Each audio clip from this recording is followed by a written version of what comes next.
Łosprawka ze starym gospodarzem. Wiecie, kiedyś bez słów, ale podsłuchałem, jak jedna dziennikarka za naszego gońca górnośląskiego rozprawiała zedeczko z wiekowanym samtejszym pniokowym gospodarzem przy jego okrągłym geburstaku. Żyknijcie mi, panoczku, pyta się ta żurnalistka, jak też to wygląda u was we familii taki einfachowy dzień we tydniu. Starzyk podropał się po palicy, pomedikował deczko i napoczną. Jakby to wam paliszko powiedzieć. Cucemy się ze moją starą, tak kolej 7, za tym swadźbienie. A co to jesteś swadźbienie? Wtyko swojej ta dziennikarka. No, to by szło powiedzieć, że to jest aktywność seksualna.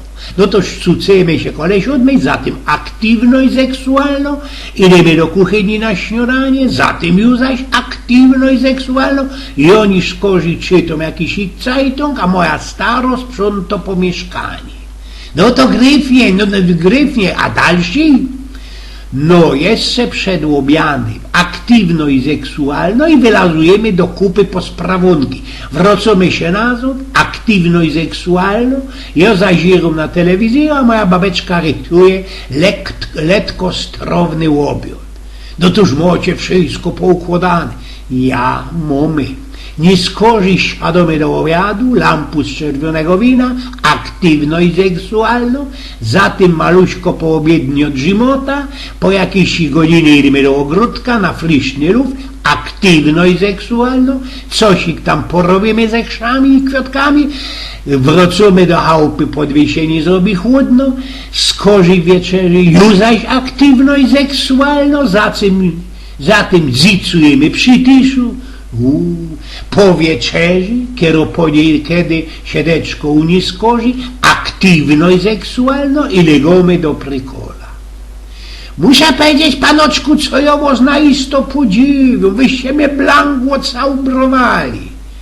Blank nie miarkuje z kulicego, przeca każdy dzień podany na inszy. I ja was podziwiam za to, że wy we waszym wieku someście, panoczku, taki aktywny seksualnie.